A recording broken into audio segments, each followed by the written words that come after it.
semuanya tergantung Mbak Puan. Karena kalau undang-undang harus lewat Mbak Puan. Nah, jadi Mbak Puan kembali lagi membekukan.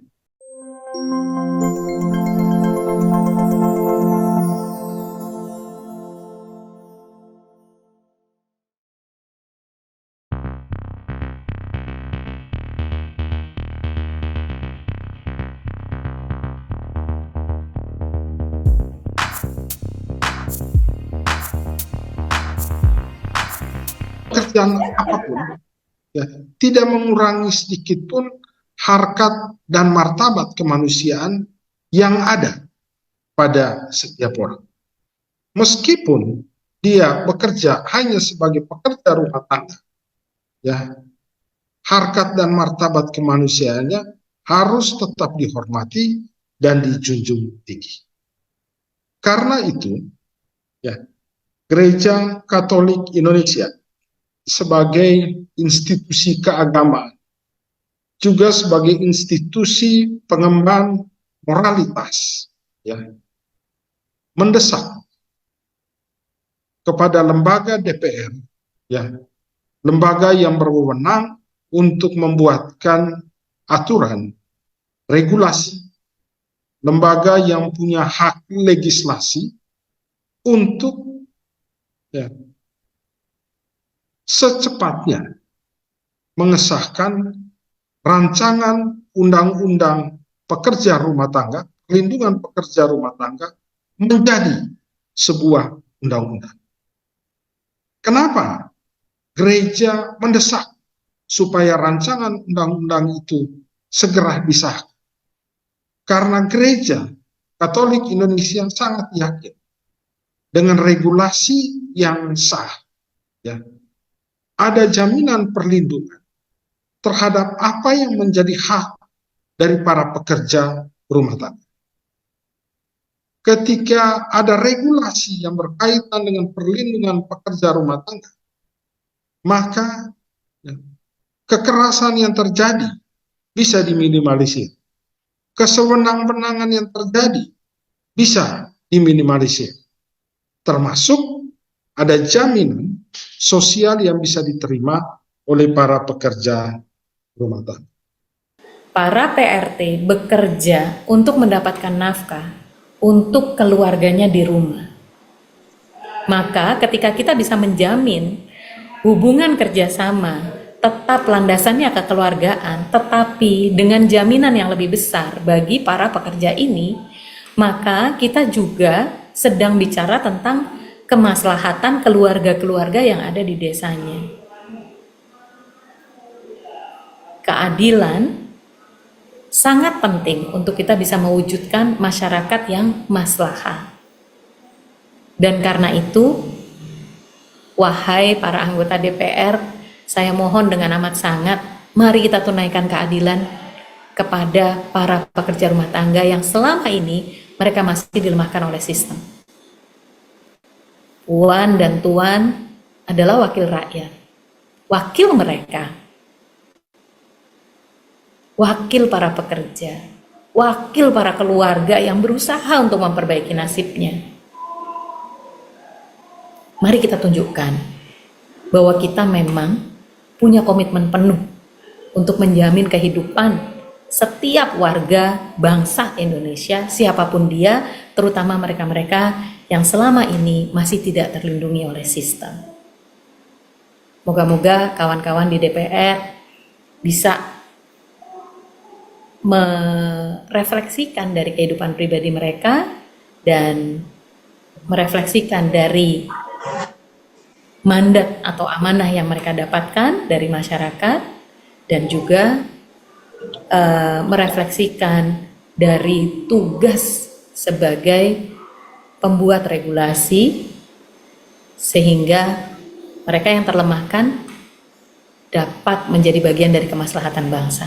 25 ayat 3 ayat Matius 25 ayat 40 berkata, apapun yang kamu lakukan kepada salah seorang saudaraku yang paling hina ini, itu kamu lakukan kepada aku. Dan sebaliknya di ayat 46 disebutkan, apapun yang tidak kamu lakukan kepada saudaraku yang paling hina ini, kamu juga tidak melakukannya untuk aku. Jadi sesungguhnya apa yang sedang saya lakukan kepada pekerja rumah tangga, itu saya sedang melakukan itu, begitulah perlakuan saya terhadap Allah. Apa yang tidak saya lakukan padanya juga saya tidak lakukan kepada Allah. Dan oleh karena itu memang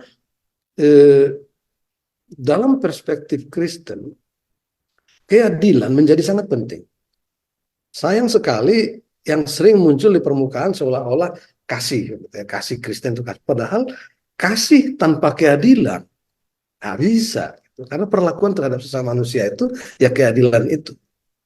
Belum lagi begitu banyak ayat-ayat dalam kitab suci yang mengatakan bahwa kerja merupakan hakikat manusia sebagai gambar Allah yang juga bekerja, maka kondisi kerja itu juga harus diciptakan sebegitu rupa semakin meningkatkan hakikat kemanusiaannya gitu. Misalnya upah yang layak, upah yang tidak boleh ditunda. Spesifik ayat-ayat Alkitab menyebutkan di dalam kitab Imamat, kitab Ulangan, kitab Yakobus, jangan sekali-sekali menunda upah. Dalam Roma 4 ayat 4 dikatakan upah itu bukan bukan hadiah. Upah yang kau berikan itu kepada pekerja rumah tanggamu itu bukan hadiah, tapi itu adalah hak dia. Kita harus katakan itu. Dalam perspektif inilah saya merasa bahwa masalah kerja, masalah upah, masalah pekerja rumah tangga harus masuk dalam agenda pastoral gereja. Dalam melalui kesempatan konferensi pers ini, saya juga menghimbau seluruh warga gereja, seluruh pimpinan gereja untuk memasukkan masalah upah, masalah kerja, masalah pekerja rumah tangga ini menjadi bagian dari agenda pastoral gereja. Di gereja lokal, di gereja sinodal. Dan itu berarti apa? Berarti gereja ikut mestinya bertanggung jawab mengadvokasi lahirnya sebuah undang-undang yang menjamin hak-hak dari semua pekerja rumah tangga ini. Dalam kaitan inilah saya mengajak seluruh masyarakat Indonesia untuk mendorong parlemen sesegera mungkin membahas RUU ini dan menjadikannya undang-undang. Saya merasa kalau pada periode DPR yang sekarang ini nggak tembus, khawatir bahwa periode yang akan datang ini makin sulit karena akan dimulai lagi dari awal oleh para anggota DPR yang baru dengan agenda yang baru dengan harapan-harapan baru. Ini mumpung ada ini, oleh karenanya saya sangat gembira ketika koalisi masyarakat sipil di bawah pimpinan Mbak Eva ini mengajak kita kembali menghidupkan advokasi ini. Saya bersama staf di PGI siap mendukung dengan segala peranata yang ada dalam lingkungan PGI untuk kita mengegolkan ini ke DPR. Nah, jadi kalau kita berjuang bersama, kekuatan-kekuatan yang ada, apalagi ini memperjuangkan sesuatu yang benar, bukan sesuatu yang kontroversi. Ini kesepakatan hati nurani ini sebetulnya mestinya ini. Kenapa sampai sekarang ini belum menjadi suatu kenyataan? Inilah tantangan DPR kita ke depan. Saya juga menghimbau kepada umat Islam, ya, atau siapapun juga warga bangsa Indonesia. Mari kita menjadikan Indonesia sebagai satu contoh yang benar-benar sangat menghargai perempuan. Mari kita menjadikan Indonesia sebagai satu contoh lahirnya produk-produk yang bisa memberikan peningkatan harkat martabat perempuan. Mari menjadikan Indonesia ya sebagai objek studi banding bagi negara-negara manapun yang ingin melakukan pemberdayaan perempuan. Jadi perjuangan kita bukan hanya untuk Indonesia sebetulnya, tapi dunia internasional dengan mencontohkan, menampilkan contoh Indonesia sebagai negara yang mempunyai sistem perundang-undangan yang betul-betul melindungi hak asasi perempuan. Apakah itu perempuan yang di legislatif maupun juga asisten rumah tangga, semuanya yang berkaitan dengan perempuan di Indonesia ini, saya mohon betul jangan ada yang menolaknya. Dan ini adalah PR hati nurani kita semuanya.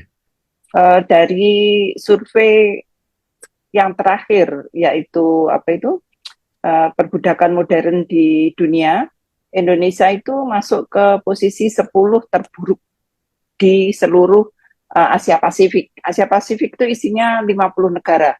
Nah, kita itu ranking 10, jadi jelek banget ya. Karena makin tinggi itu makin sedikit angkanya itu makin jelek. berarti makin parah begitu. Nah, di dunia kita nomor 62 dari 193 negara ya sekarang di dunia ini. Juga pada klaster yang atas. Jadi situasi perbudakan di Indonesia itu buruk sekali, dan ketika kita teliti dari angka laporan itu, ternyata 1,8 penduduk Indonesia berada pada posisi perbudakan, 1,3-nya juta itu adalah PRT, PSK, dan pekerja anak. Dan kalau PSK kita nggak tahu karena nggak diakui, dan pekerja anak juga jumlahnya sedikit, maka terbesar itu adalah PRT. Jadi sebagian besar dari PRT itu diperkirakan pada di zaman mengalami perbudakan saat ini. Nah, sedihnya ketika kita berharap diselesaikan, justru DPR menjadi bagian dari permasalahan. Karena sudah 20 tahun RUU ini berada di DPR, dilempar-lempar dari Komisi 9 ke 8 ke 9, kemudian pada tahun ke-18 itu diambil oleh Balik. Balik bekerja, kemudian 1 tahun sudah selesai, Juli 2020 ya waktu itu, atas inisiatif Willy Aditya, kemudian dibamus, dijegal, di frozen, dibekukan oleh Ketua DPR selama 3,5 tahun, dari Juli sampai Maret 2023, Juli 2020 sampai Maret 2023. Kita upaya sampai lobby ke Pak Jokowi, yang kemudian tanggal berapa itu, 18 Januari ya, Pak Jokowi akhirnya statement endorse bahwa undang-undang PPRT pemerintah berkehendak untuk diproses. Maka masuk 21 Maret 2023 ditetapkan sebagai undang-undang inisiatif DPR. Kemudian Pak Jokowi kirim surpres, kemudian juga ada DIM, tapi ternyata didiamkan lagi oleh Ketua DPR ya, Mbak Puan dalam hal ini, tidak diakhir. Kenapa saya menyebut nama Mbak Puan? Karena kita sudah lobby wakil-wakil ketua, dan ternyata aku nggak masalah, tapi semuanya tergantung Mbak Puan. Karena kalau undang-undang harus lewat Mbak Puan. Nah, jadi Mbak Puan kembali lagi membekukan proses legislasi yang kita dorong-dorong sampai tadi teman-teman lihat filmnya Anggi itu harian loh teman-teman ya, di depan DPR setiap hari teman-teman PRT itu sampai ya lencu lah mukanya, kalau orang Jawa itu sampai berantakan gitu. Nah, kenapa kemudian kita angkat? Karena risiko untuk nanti akan hilang setelah 20 tahun kita perjuangkan apabila DPR-nya ganti, dan kita tahu the newcomer of DPR tidak bisa diandalkan ya, karena sebagian ya juga dari kaum the haves and sulit untuk memahami ini ya, undang-undang ini, perlunya undang-undang ini. Jadi saya mohon supaya kita semua bekerja untuk mendesak DPR yang periode ini supaya mengesahkan.